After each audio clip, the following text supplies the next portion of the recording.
Well, good morning. Good morning. How are you this morning? How's everyone? You're all spread out, social distanced, and all that fun stuff, right? So we don't have to get the tape measure out this week, except for the rebellious crowd in the back. Won't mention you, but you know who you are. So good to have you, everyone. What a beautiful day, right? And it's Father's Day. Happy Father's Day to all of you that are fathers. And it's Brad's birthday today. To you. Happy birthday to you. Happy birthday to you. Happy birthday, dear Brad. Happy birthday to you. Cha-cha-cha. Thank you. And I'm glad you got the beginning of that under control. I'm sorry. We had to direct. No, I always say it's one of my favorite days of the year because it's my birthday, it's Father's Day, and it's the official first day of summer. So Can't be a bad day, can it? I know. Get to celebrate 3 times in one day. So that's. I hope we don't argue today. That I don't argue? Yeah, with I me, that would be a bad day. No, yeah. No, and just so you know, someone's already complimented me on the shirt. A first day of summer shirt, and yeah, not my wife. Quite frankly, I told him that's the ugliest I pulled it out of the closet. Choose. I pulled it out of the closet, and her first response was, "Ooh, you're wearing that." That's the ugliest it's one. Brand new, okay? And so there's a lesson in this for you, for everyone, okay, in the world in which we find ourselves living in today, all right? And it's this: be careful what you attach yourself to, okay? Because this shirt, and here is the ticket to prove it, was $65, okay? Now, I guarantee you, and if you know me, you know that I didn't pay $65 for this shirt, all right? Because I'm a bargain hunter. I paid $4.96 for this shirt. Plus, okay? we got 20% off with the scratch off. All right? So all right? 86 cents off. So $65, you would think, wow, man, that is a really, really nice shirt. $65 shirt. Well, Do be people careful. really pay $65 for a shirt like that, ladies? No way. But in all reality, Doesn't matter, it's still ugly.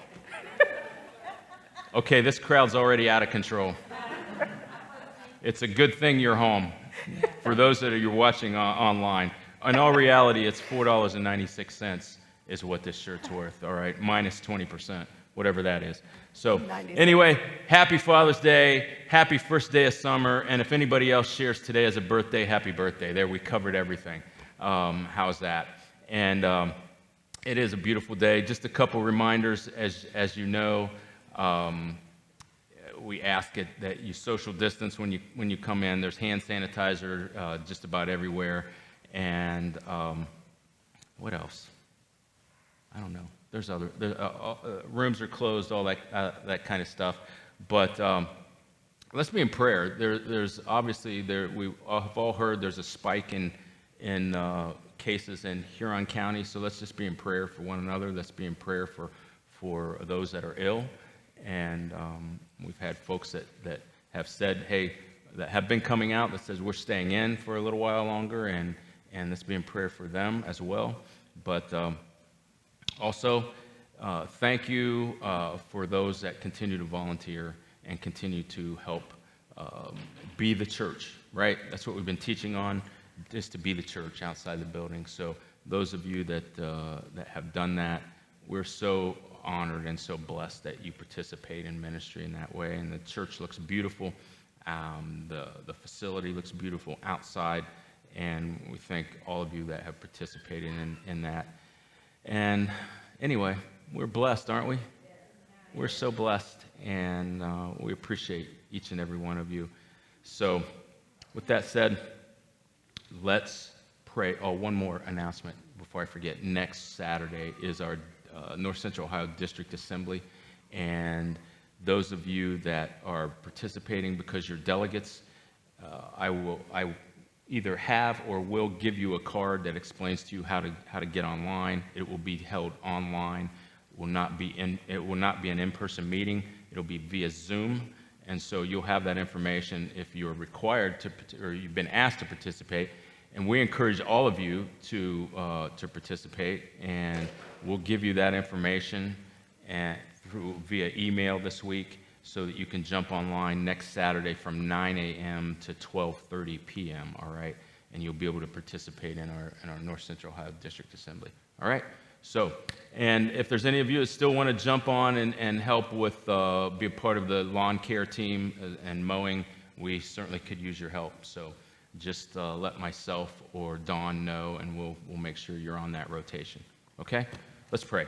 Father, thank you for this day. Thank you for this opportunity as we enter this time of teaching and listening to your word and to what you have for us today. We just invite your presence in this place. And we know that we don't need to do that, because you have assured us that if we're in relationship with you, you not only go with us, you go before us. So we know that you are in this place because your body, your community of believers is in this place right now at this moment. So we ask that you just quiet our hearts and our minds and open our hearts and minds to what you have for us today. And may you speak to us through your word, and be with each person that's in this room today. And may we receive what you have for us. In your name, amen. Amen. Well, we've been doing this little segment that we have named NAS Talk, right? And so we had our first cancellation. Okay, can you imagine that? Somebody canceling? No, but it's all right. It was a family emergency, so we're praying for them today, and we'll catch up with them. But my wife, she was the easiest person to reach out to, because she's right there. But So you can't cancel again, because you can only do right. this once. And so I've asked Rob, and the point of this was just for us to hear from one another, right? And what God has been doing in our lives, even outside of the building and while we were out due to COVID-19. So I've asked Robin to just share some thoughts about God, how God has been speaking to her, and things that he has led her past, that he has led her down during this time and continues to lead her. So Robin, I know from our 30 plus years together that I don't need to lead you in conversation. So I don't need to ask questions. So you can I'll just turn it over, and you can. That's really nice. It was a compliment. Okay, I think he says I'm talking too much in life, right? Isn't that what that meant? I would agree. Sometimes I do. I would say that over the course of this COVID-19, man, it's just been crazy. And when Brad asked me, to do this with him today, and just all of the things that have gone on started kind of racing in my mind. There have been so many changes in our life. Just work changes, and working from home. Setting up an office, thinking it was only going to be for a week or 2 weeks, and then all of a sudden I can't keep doing this at the dining room table. I've got to find a place that I can call my own, so we don't have like spaghetti on top of my work. All of those changes that kind of took place. There were so many changes with where we could go and what we could do. And I don't know if you know this, but I really like people. And I do like to talk, and I do like to do things. And I have to tell you that one of the things that I absolutely love, and I'm sure that James, you can relate to this. I'm sure we're on the same page with this. There is nothing more exciting than going into like the mall and it being filled with people, and there's like, you're rushing to, get somewhere, and there's like people cutting you off, and you're saying hello to people, and you have to, excuse me, and make conversation. Don't you just love that? When the Japanese place offers you free chicken, and then you start a conversation with them. Oh, what's this made with? How are you? And you know, I know, James, you just love that too. And I love that. Like the energy, there's nothing more exciting than being in a city with lots of traffic. You know, I remember living in Kansas and coming home, and we were on I-70 coming into Columbus, and we were in a traffic jam. Now, you need to know that when we lived in Kansas, I was so struck by the silence. There were no cars on the road. And so I'm like, I said this to somebody at church, and they said, well, you just haven't been on the bypass. There's a bypass to the town? I didn't know that. I'm going to go drive it. I was so excited. I got on the bypass. There wasn't one car on the bypass. The whole time I was on I don't even know why they had a bypass, but I rode it by myself most often. Be careful. There might be people from Kansas watching. I love your bypass. I love you more than the bypass.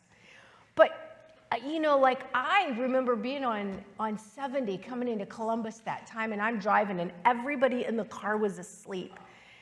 And I woke them all up. I'm like, hey, wake up! I'm screaming, you guys, look, this is so exciting. What? What are you doing? Why are we there? No, we're in a traffic jam. Look at all the people. It's so cool. I was so excited. I am so energized by excitement and activity and movement and people and noise and chaos. And I know it's a little scary, but it's true. James can relate. And with that, COVID-19 took away a lot of that. So for a person like me, that was a huge change just in and of itself.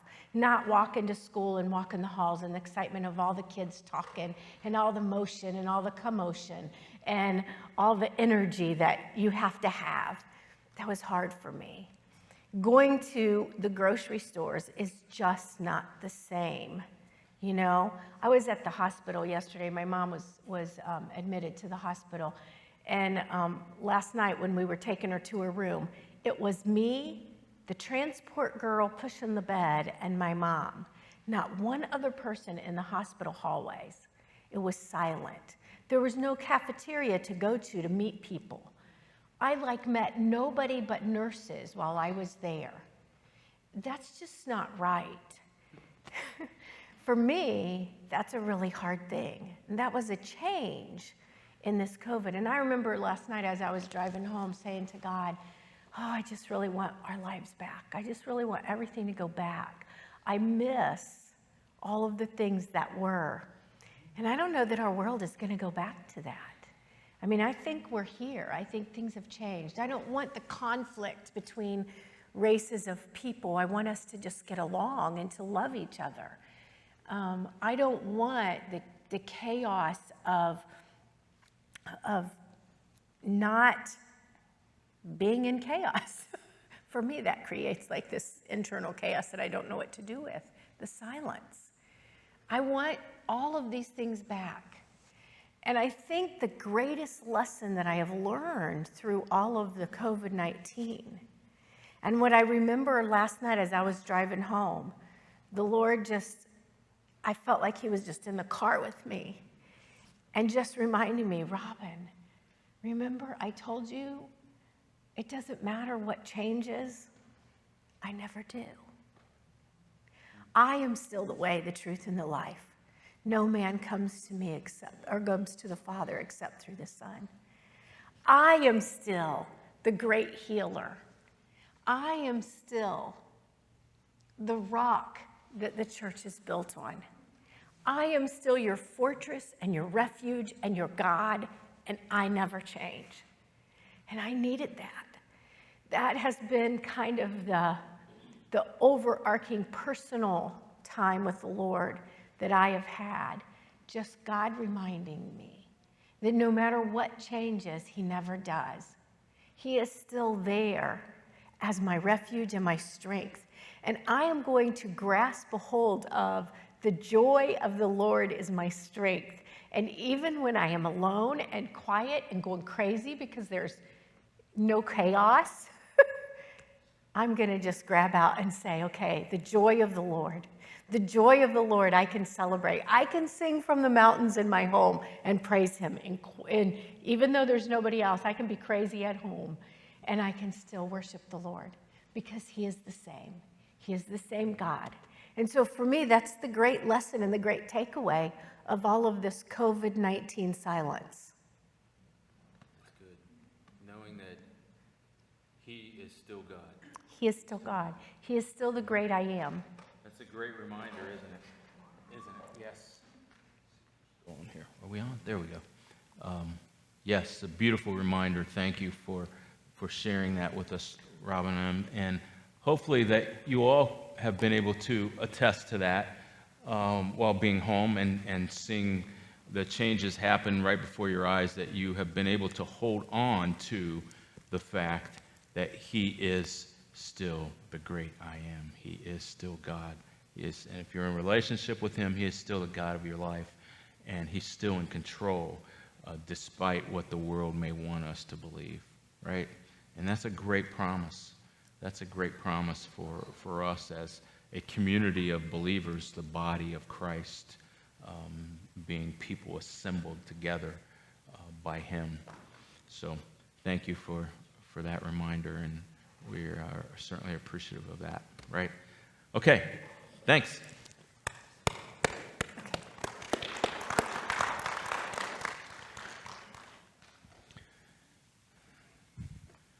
All right, well, I want to take just a moment, if I can here, before we jump into our words today with the 6 E's of the church. How many of you had an opportunity to go home and just kind of reflect on those in regards to how they apply to the church? Anybody have an opportunity to kind of do that and just digest that once you were out of here? Before we get into that, I want to share a passage of Scripture, mainly I did a brief live stream video yesterday that was for fathers and just an encouragement for Father's Day weekend. But I want to share this with you.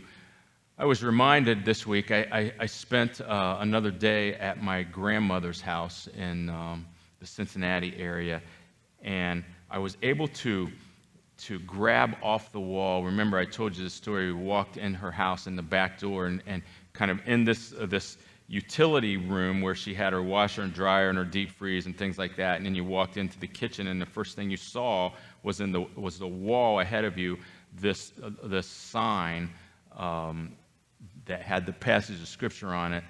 I can do all things through Christ who strengthens me, Philippians 4:13. Well, I was back there this week, and I thought, okay, that's still hanging on the wall. I'm nabbing that. And so I grabbed that off the wall, and I brought that. I was going to bring it to show you, but I didn't. But anyway, I have that. And it's just a great reminder of when we're in times like this where our strength comes from, right? Because it doesn't come from the world. It doesn't come from the media. It doesn't come from any political group. It comes from the Lord, right? It comes from our God who gives us strength. And so that is a great reminder. And so yesterday I was led to Joshua chapter 1, verse 9. And it says, "This is my command." Okay, so we know this is important because it's a command. And he says, "Be strong and courageous." Be strong and courageous. "Do not be afraid or discouraged, for the Lord your God is with you wherever you go." And so I think that it's important for us, and I'm saying this to men and to fathers, because sometimes I look around and I see where we're at, and I feel like, I don't know if this is true or not, but I feel like maybe that we missed a generation or something in teaching God's word somehow, you know? And so I would say to you, just a little Father's Day insight is that as fathers, the best thing that we can do with our children and our grandchildren is teach them to be strong and courageous. But I'm not talking about being strong and courageous by going to the local gym and working out, okay? I'm not talking about being strong and courageous by necessarily going on a diet and getting healthier, although that's a great thing to do. I'm talking about being strong and courageous in His Word, and know that we're talking about a spiritual strength that only comes from our Father, right? From our Heavenly Father. So the challenge or the insight is, let's get back to teaching that to our children, all right? And to our grandchildren, that our strength comes from the Lord. Do not be afraid. Well, we're living in times right now where that's easier said than done, because we don't know. The world wants us to believe that and be overcome by fear, right? And if you watch the news, that's what they're pushing at. Be fearful, be afraid of this. What's going on? But I'm reminded of an old hymn that says, "Because He lives, all fear is gone." Amen? Because He lives, all fear is gone. And so, where does that? So our challenge is to bind the enemy of fear.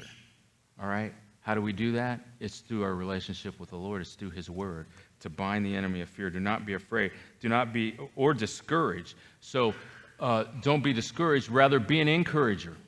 Be an encourager. All right. Because there's a lot of people out there that are discouraged right now. So what's our role as the church? To be an encourager, right? And to share God's Word, because we have the promise, for the Lord your God is with you wherever you go. Wherever you go. Folks, we're there. We're here. Okay? And so our promise is the Lord is with us. Amen? So, just a little Father's Day insight. Now, obviously, because it's Father's Day, I say that for dads, but it's for all of us, right? All of us can be active in that. So, somebody tell me what were our words last week? Anybody remember? Evaluate and embrace. Evaluate and embrace. So let's do just a quick reflection. Evaluate, to determine the significance or worth or condition by careful appraisal and study. So remember, we're talking about the church, right? And we've distinguished that it's not this building. It's us. It's we the people. So we're not talking about the significance or worth and condition of this building, because we can place a value on this building, right? We're talking about the significance and the worth and the condition of the church. We're talking about the church, the body and community of Christ, right? So, what is your significance? What is your worth? What is your condition? What is the condition of your heart? Because it's your significance, it's your worth, it's your condition that determines the same. You have an opportunity to impact all of us as the body of Christ, right? The second word was this: embrace, to cherish or love, to take up readily and gladly embrace a cause, to hold someone closely in one's arms as a sign of affection. We talked about Jesus embraced people, period. Remember? Jesus embraced people. Jesus embraced the disciples. He embraced Peter, Matthew, Zacchaeus, the woman at the well, children, parents, Mary, the alabaster woman, the needy, the troubled, the blind, the hurt, those needing healing, the outcast. Jesus embraced the least of these, right? He embraced his purpose and his plan and the plan of salvation that God had placed on him and through him. He embraced all of us by going to the cross. And the challenge is that he now wants us to live our lives by embracing others the same way he embraced us. Words for today, the 2 words today: engage. Engage. So if you're taking notes, so just a few minutes we're gonna spend on this. Engage. To pledge oneself through a promise. Typically, that word comes into play when couples are contemplating getting married. They become engaged first, right? So they make that initial promise to one another. To begin and carry on an activity by doing and taking part in something, to offer something through a pledge, a word, or even a life to back a cause, to give attention to and engage in something, to come together, interlock arms, and prepare for conflict or battle. That's an interesting word for today, isn't it? To give attention to engage in something, to come together and interlock arms and prepare for conflict or battle.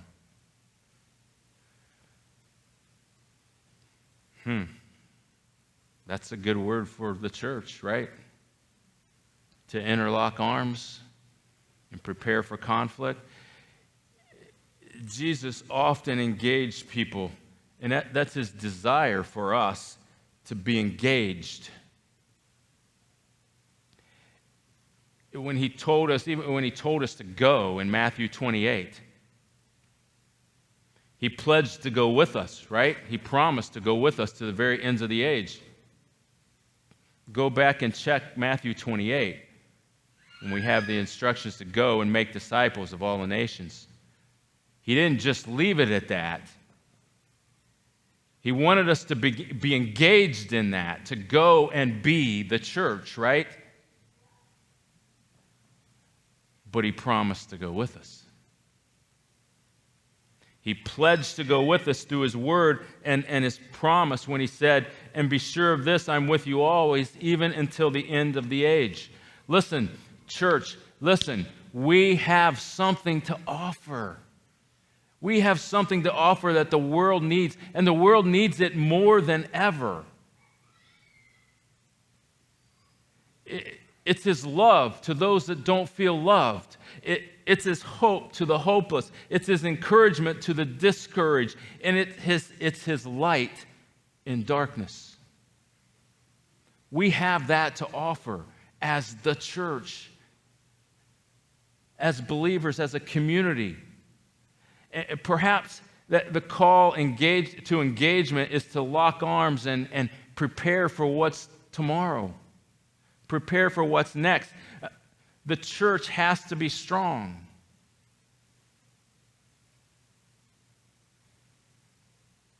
And it's not the building. Because we know that this building, unfortunately, could come down in a minute, given the right storm, right? But we have to stand strong, because our strength comes through the Lord. So, how about you? How about you? How about us? Will we come crashing down, or do we take refuge in that promise in Matthew 28, that he will be with us? I believe that we have a cause to be engaged in, right? As a church. I believe there's a reason for us to interlock arms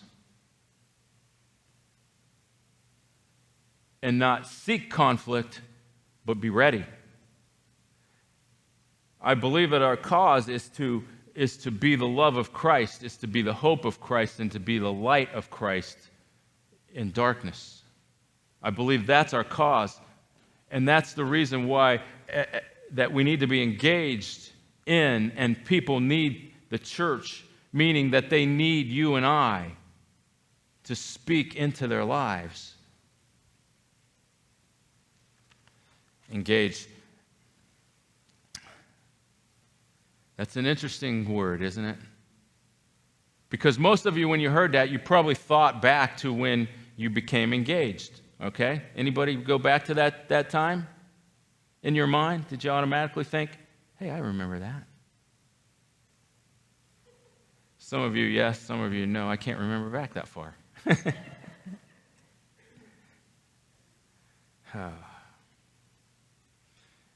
Second word today is enhance. Enhance. To heighten and increase. To increase or improve in value, quality, and desirability of opportunities. To intensify, increase, or further improve the quality and value of opportunities, and to make greater. To make greater. Why would we want to improve ourselves and make ourselves more desirable to the world? Why would we want to do that?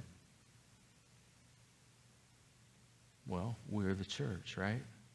We have every reason to want to do that. That should be our passion, to make ourselves and pursue Christ-likeness, to pursue, once he comes into our lives and he begins that transformation process, that we begin to live that out. And we begin to be the people that others are looking at, and they think, I want what they have. I want to be a part of that. Why wouldn't we want to improve the quality and the value of the ministries of the church and the outreach of the arm of the church as we reach out? Because if we have integrity, then when we reach out, people receive that, right? When people look at the church and they value the church, they're not placing a value on this building. They're placing a value and significance upon you, on your life, and how you live it outside of here. We should enhance opportunities for people to grow in their relationship with Christ and encourage them towards excellence in Christ. Does that mean we're perfect? No, it doesn't mean we're perfect. It means we're striving for Christ-likeness.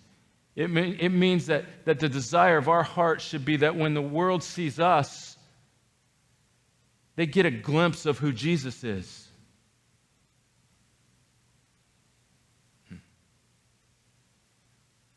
Enhance. Next word is expand. Expand. Definition of expand is to open and spread out, to increase in number, volume, or scope, and to enlarge, to express at length in greater detail and speak or write fully.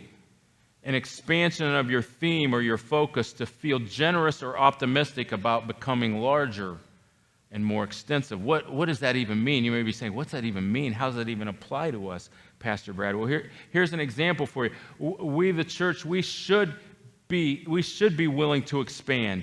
We should be willing to expand our ministries, because when we expand our ministries, we expand our touch on the lives of people, right?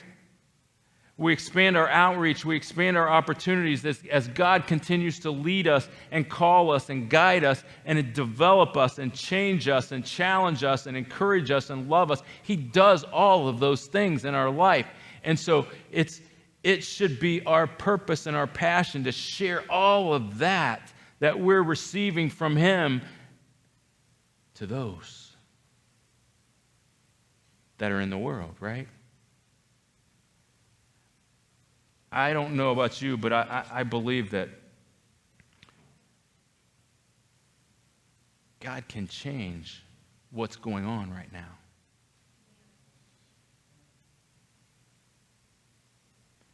And I believe that it's our worth and our significance and the condition of our heart that's going to make the difference. And how we portray His love, and we portray His hope, and we portray His light. Because the world's in a dark, dark place right now.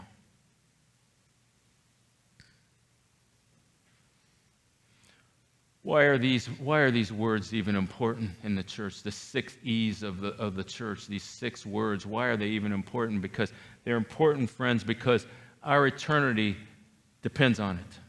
The last word is eternity. Our eternity depends on this.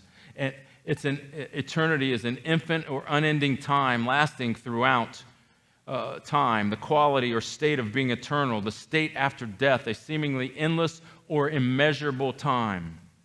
Because all of the 6 words, all of the 6 E's are about and lead up to our eternity and where we choose to spend it, and that makes That makes these words important. That makes this important. It makes it of great value. There's not a decision that is more important or holds more value than the one we make about our eternity. It's as simple as that. There's not a more important decision that we can make. And I don't care what it's about, whether it's about your marriage, whether it's about your finances, whether it's about your career, whether it's about where you choose to live. There's not a more important decision than you can make than where you're going to spend eternity.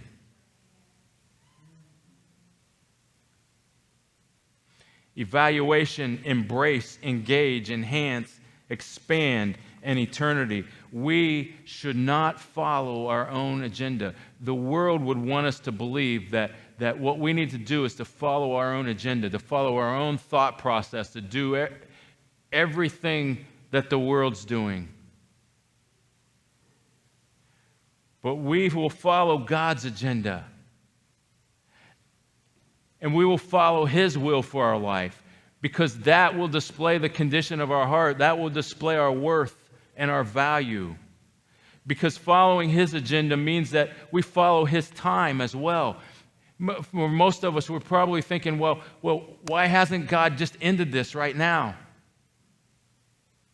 But we'll follow His time. We'll not rush His time by calling it our time. Because it's not our time, it's His time.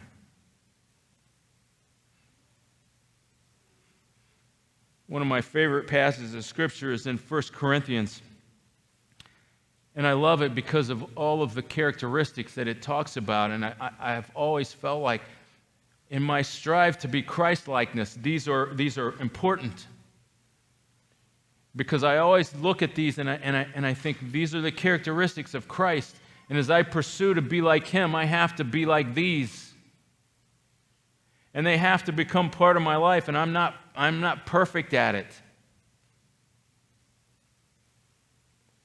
But if we're to choose to live out 1 Corinthians and show love to one another and to those that we are sharing Jesus with in the world, whether we know them or not, whether we agree with them politically or not,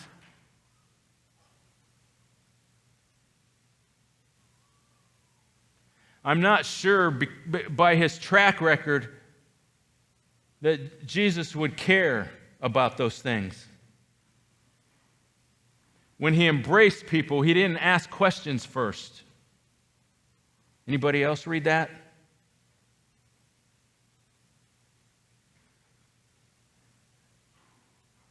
These go like this: sharing love with one another by being patient, by being kind, by not bragging, by not being proud, by not being easily angered. We see a lot of that today, don't we? A lot of anger right now. By keeping no record of wrongs.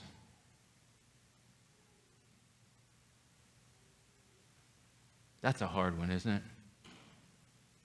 Because in our humanness, when we're offended and when we're wronged,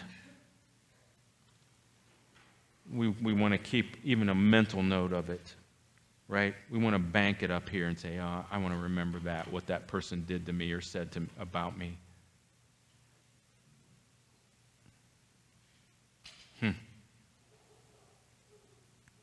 But Paul told the church this was important, keeping no record of wrongs. By not delighting in evil, by rejoicing in the truth, by always trusting, always hoping, and always persevering. And because it's through these actions that love, my friends, love never fails. And these three remain: faith, hope, and love, but the greatest is what? Love. On this rock I will build my church. Amen? It is on this rock that I will build my church. Listen to this.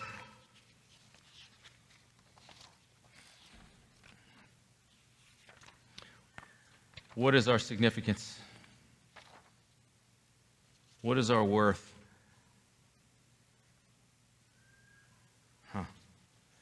built on the foundation of the apostles and prophets with Christ himself as the chief cornerstone. In him, the whole building is joined together and rises to become a holy temple in the Lord. And in him, you too are being built to become a dwelling in which God lives by his Spirit. Amen? Now you remember how we started this. How we started this in Matthew 16. All right? Now I say to you that you are Peter, which means rock. And upon this rock I will build my church, and all the powers of hell will not conquer it. Amen? That's kind of quiet. Let's read it again. All right?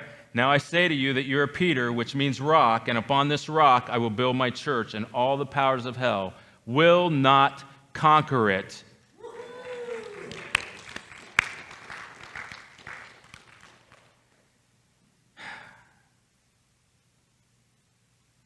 Where do we go? Where do we go from here? Jesus says, on this rock I will build my church. So we have an opportunity, folks, to be part of the foundation, to be part of the rock, to allow him to continue to build his church upon our lives. And we get the opportunity to share that with others, to share that with a world that needs it so desperately.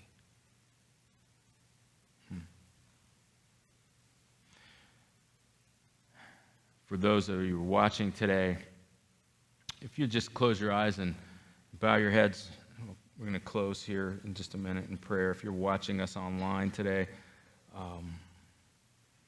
the challenge is for you as well.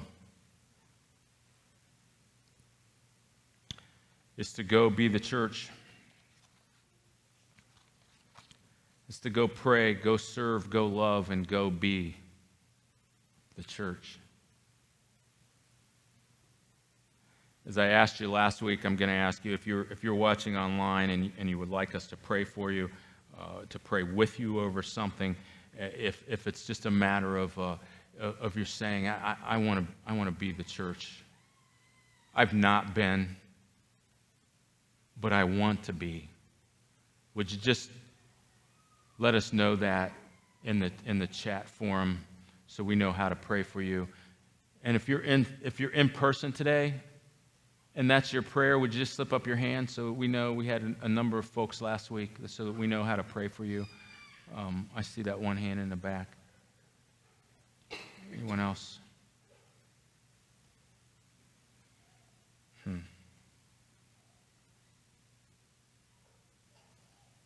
I'm concerned, friends. That's why I wanted to spend a few weeks on this topic, just being an encourager to you. I thought it was important that we check the condition of our heart, that we check our value, that we check our significance, because we need to know that out there, because what you are impacts all of us as the body, right? Let's pray. Father, we thank you for our time together today. We thank you for your word. It's just an absolutely beautiful day in the Lord that you've created for us. We thank you for these reminders over the past several weeks, and the importance of this, the importance of this truth, the importance of us coming together, the importance of us interlocking arms together, encouraging one another, caring for one another, serving others, loving others.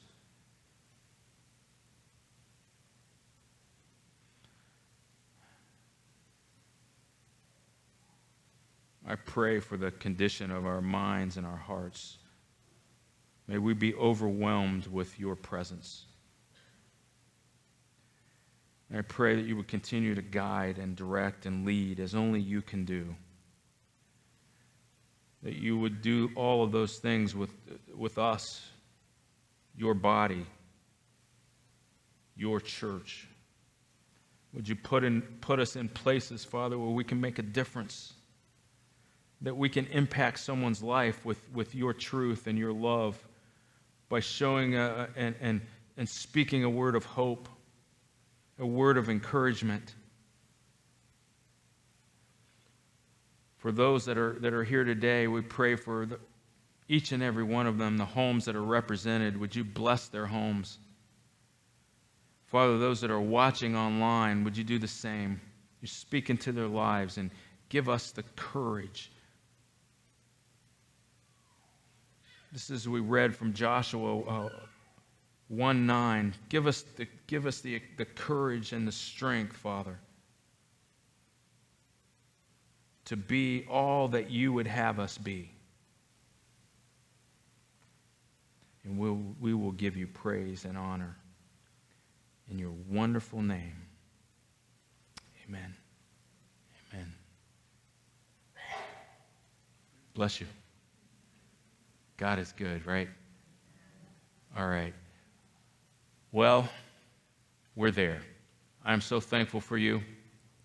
And some of you have had the wonderful opportunity to be away and be on vacation, and we welcome you back. We missed you. But you probably got back and were immediately ready to go back to where you were, right? It's all right. So you are dismissed. Please stay safe, all right? Stay healthy, and let us know what we can do for you, all right? Have a great day. Happy Father's Day again.